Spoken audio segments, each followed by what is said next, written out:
नमस्कार बंधुरा आमी प्रदीप मंडल स्टार्टअप कन्साल्टेंट बिजनेस कोच बंधुरा आज आमरा जे विषय निये कथा बोलबो ताहले एकजन गवर्नमेंटेर एमप्लय कोनो कोम्पानिर डिरेक्टर होते पारे किना। আমরা যখন প্রফেশনালভাবে কাজ করি তো অনেক গভর্নমেন্টের এমপ্লয় যারা স্টেট গভর্নমেন্টের এমপ্লয় রয়েছেন বা সেন্ট্রাল গভর্নমেন্টের এমপ্লয় রয়েছেন তারা অনেকে কল করে জানতে চান যে স্যার আমি তো প্রপার জব করছি, তাহলে জব করার সাথে সাথে আমি চাইলে কি কোনো কোম্পানির ডিরেক্টর হতে পারি। অর্থাৎ দেখা যাচ্ছে যে অনেকে কল করে প্রপার কেউ সেকশন 8 এনজিও করতে চাইছেন, কেউ সেকশন 8 মাইক্রো ফাইন্যান্স করতে চাইছেন, কেউ প্রাইভেট লিমিটেড করতে চাইছেন, কেউ লিমিটেড কোম্পানি করতে চাইছেন বা কেউ কম্পিউটার সেন্টার রান করতে চাইছেন। অর্থাৎ মেন বিষয় হলো আপনি যদি কোনো অর্গানাইজেশন বা আপনার বিজনেসকে যদি আপনি কোম্পানি একটা রেজিস্ট্রেশন করেন তাহলে কোম্পানি একটা রেজিস্ট্রেশন করলে কি করতে হবে, আপনাকে প্রপার ডিরেক্টর হতে হবে। তাহলে সেক্ষেত্রে আপনি ডিরেক্টর হতে পারেন কিনা, আমাদের ইন্ডিয়ান কনস্টিটিউশন অনুসারে এমন কোনো ল রয়েছে কিনা যেখানে ডিটেলসে বলা রয়েছে যে অ্যাকচুয়ালি গভর্নমেন্টের এমপ্লয় কী কী করতে পারে। তো আজকে আমাদের ভিডিওতে এই সমস্ত বিষয় নিয়ে আলোচনা করব। একজন গভর্নমেন্টের এমপ্লয় কখনোই কিন্তু ডিরেক্টর হতে পারে না। ডিরেক্টর কেন হতে পারে না, কারণ যখন আপনি ডিরেক্টর হবেন তখন আপনার এগেনস্টে একটা ডিন নম্বর জেনারেট হবে। ডিন নম্বর মানে কি, ডিরেক্টর আইডেন্টিফিকেশন নম্বর। আমাদের যেমন লাইফে প্যান কার্ড একবারই হয়, আধার কার্ড একবারই হয়, সেই রকম আমাদের কর্পোরেট লাইনে কিন্তু ডিন নম্বর একবারই হয়।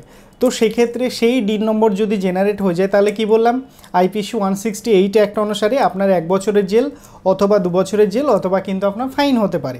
তাহলে যদি সহজ ভাষায় আপনাকে বলি, কোনো গভর্নমেন্টের এমপ্লয় কিন্তু কোনো কোম্পানির ডিরেক্টর হতে পারে না। এবার দেখা যাচ্ছে অনেকে হয়তো এখন হয়তো জব পাননি, অনেকে হয়তো স্টুডেন্ট রয়েছেন। এবার যারা স্টুডেন্ট রয়েছেন ইন ফিউচার হয়তো আপনি জব পেয়ে গেছেন, তাহলে সেক্ষেত্রে কি প্রবলেম হতে পারে। সেক্ষেত্রে ভয় পাওয়ার কোনো কারণ নেই। সেক্ষেত্রে আপনার এগেনস্টে কোনো নোটিশ আসতে পারে যেখানে প্রপার আপনাকে টাইম দেওয়া হবে যে এই টাইমের মধ্যে আপনি রিমুভ হয়ে যেতে পারেন অথবা জব থেকে আপনি সরাসরি বিজনেসে জয়েন করতে পারেন।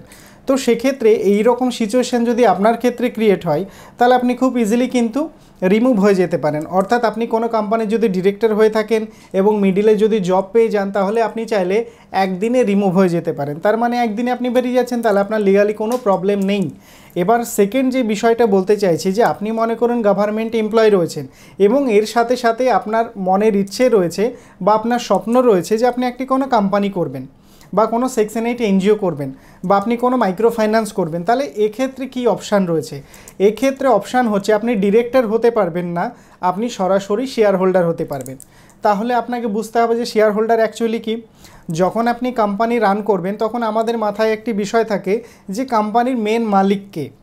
অর্থাৎ মালিক মানে কি, দেখবেন যে যখন কোনো বিজনেস করা হয় আমরা আগে কি করি, শেয়ার নিয়ে ভাগাভাগি করি যে কার কত পার্সেন্টেজ থাকবে, 50-50 না 40-60। সিমিলারভাবে আপনি যখন কোম্পানি রান করবেন, কোম্পানি রান করার সময় মেন বিষয় হলো আপনার শেয়ার। টোটাল দেখা যাচ্ছে 100% শেয়ার। তাহলে 100% শেয়ারের মধ্যে যদি ম্যাক্সিমাম পার্সেন্টেজ আপনি নিয়ে রাখেন তাহলে আপনি চাইলে কিন্তু প্রপারলি একজন ডিরেক্টর না হয়েও প্রপার কোম্পানিকে কন্ট্রোল করা যায়। দেখা যাচ্ছে আপনি শেয়ার হোল্ডার হিসেবে থাকলেন, ডিরেক্টর হিসেবে থাকলেন না। এবার দেখা যাচ্ছে কোম্পানি করার জন্য মিনিমাম কতজন ডিরেক্টর দরকার হয়, আমরা জানি 2 জন ডিরেক্টরের দরকার হয়। তাহলে প্রপার আমাদের 2 জন ডিরেক্টর হচ্ছে এবং অ্যাজ এ আপনি শেয়ার হোল্ডার হিসেবে থাকলেন, মানে টোটাল 3 জন মিলে কোম্পানি ফর্ম করলেন এবং যত লিগ্যাল ডকুমেন্ট থাকবে সমস্ত ডকুমেন্টে আপনাদের 3 জনেরই নাম থাকছে। কিন্তু কেউ যে গুগলে যখন সার্চ করবে কিন্তু আপনার নাম শো করবে না। কারণ কি, কারণ আপনি শেয়ার হোল্ডার। বাকি যারা ডিরেক্টর রয়েছেন তাদের নামে কিন্তু গুগলে গিয়ে শো করবে এবং তাদের নামের এগেনস্টেই কিন্তু ডিন নম্বর জেনারেট হবে। এবার এক্ষেত্রে দেখা যাচ্ছে আপনি গভর্নমেন্টে এমপ্লয় হয়ে যাচ্ছেন, গভর্নমেন্টে এমপ্লয় হয়ে গেলে আপনাকে ডিরেক্টরও হতে হচ্ছে না, আপনি প্রপার শেয়ার হোল্ডার হিসেবে জয়েন করে বা শেয়ার হোল্ডার হিসেবে থেকে আপনি পুরো কোম্পানিকে কন্ট্রোল করতে পারেন। যেমন যদি কিছু পপুলার কোম্পানির উদাহরণ দিই, দেখবেন যে টাটা বিড়লা যে সমস্ত কোম্পানি রয়েছে বা বিভিন্ন রকম যে কর্পোরেট সেক্টর রয়েছে তারা কিন্তু কখনো ডিরেক্টর থাকে না। তারা কি থাকে, আমরা শুনেছি এই কোম্পানির চেয়ারম্যান। চেয়ারম্যানের মানে কি, উনি ম্যাক্সিমাম শেয়ারটা ধরে রেখেছেন। সেই রকম আপনি কি করতে পারেন, প্রপার কোম্পানির ম্যাক্সিমাম শেয়ার আপনার আন্ডারে রেখে বাকি কিছু শেয়ার ডিরেক্টরদেরকে দিয়ে আপনি চাইলে কোম্পানি কিন্তু ফর্ম করতে পারেন। ডিরেক্টর মানে কি, ডিরেক্টর হচ্ছে কোম্পানি পরিচালনা করেন। শেয়ার মানে কি, শেয়ার হোল্ডারই হচ্ছে কোম্পানির মেন মালিক।